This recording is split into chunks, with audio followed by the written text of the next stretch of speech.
Good morning, and welcome to your daily Farm and Home Show, brought to you by the University of Kentucky Cooperative Extension Service. And now, here's your host.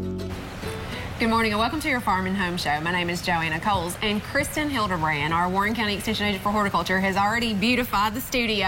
Welcome, Kristen. Yes, I'm so glad to be back. Well, I know people think that after Christmas, it's kind of over. Like, we have nothing to decorate for until another season comes along. But you have shown in this arrangement that you can still decorate. Oh, yeah. So I really enjoy getting outdoors and being a part of the environment, and really it connects you with nature, too.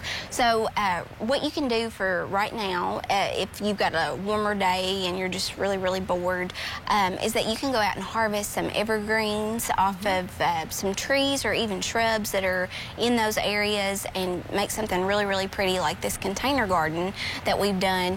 And it smells really good. It's going to add some flair to your front porch, back porch, wherever you have guests coming in for the winter time.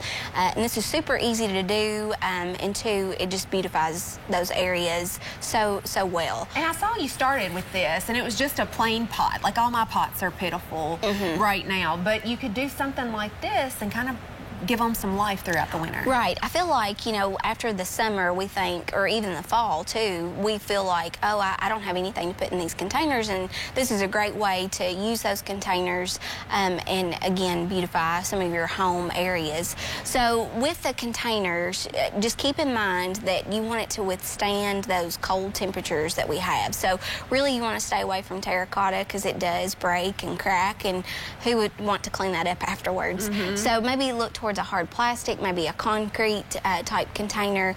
And then what you're going to do next, in order to keep this arrangement fresh, is that we've taken a block of wet floral foam, and we've purchased it from anywhere, you know, basically a craft store or a big box store, wherever you like to shop. And you can see it's light, and then what you're going to do is go ahead and wet that. And in order to do that, you just fill up your kitchen sink or wherever is convenient for you, and then just fill it up with water, and then go ahead and put this little block of floral foam on top, and then just gently let it soak up into the foam. You don't want to push it down or force it into the water, because it gets air bubbles that way. And so is that like overnight, or? You can do it overnight if you want to, but really just a couple hours. Just a couple hours, okay. Just so it's nice and soaked.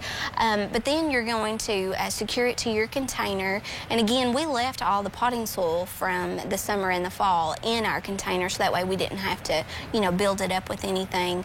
And then we just put this block of wet floral foam on top and secured it with tape. And so the next thing, the fun part about getting outdoors, is collecting the different greens that you can do. So I have a bunch of pine outside near our pond and other areas. And so this is a longer type pine. I think it's loblolly pine, but it's got some pine cones that are naturally attached to the branches. But white pine will give you a nice blue-green type color. So you can play up with the different pines. And then we also had some arborvitae near us, and it's an Eastern Oriental arborvitae. It's really pretty. It's got a lighter shade against the pine, and you can kind of see that. It kind of gives a different texture here. Exactly. So you can really play up with the different, you know, some might be a little bit, to me this is more fine, and this is a little bit more coarse. So you're right, the texture is a lot different. And then what we've done is, because the pine is so long, Joanna, what we've done is just kind of basically filled it around on the sides of the wet floral foam, kind of almost like it's cascading out of the container. And then again, we've gone all the way to, you know, hide the mechanics or that wet floral foam that we have, and then we've added this just kind of basically around the pine, a little bit shorter. Now, Kristen, you have some little visitors here on this piece of arborvitae right there. What is that? So I saw these egg cases, and so these are called praying mantis type egg cases. So praying mantis, and you have two right there together. I know, it was really interesting how that went, because I was like, oh my gosh, you know, so when you get out in your environment, you discover all these things. But in order to beautify this even more, you want to break up some of that green. We've got some Nandina berries, or heavenly bamboo. So we've just kind of placed those strategic. And if you think about, yes, real bright, kind of, again, just brightens up the arrangement. And some of this foliage, it's a little bit different. Oh Oh yeah, just a little bit different foliage, and it's really pretty.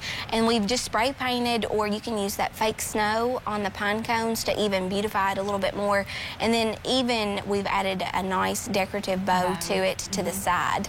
So if anybody has any questions about how to make a winter container garden, just give us a call at the Extension office. All right, thanks, Kristen. And we appreciate you watching the Farm and Home Show, and we hope you have a great day.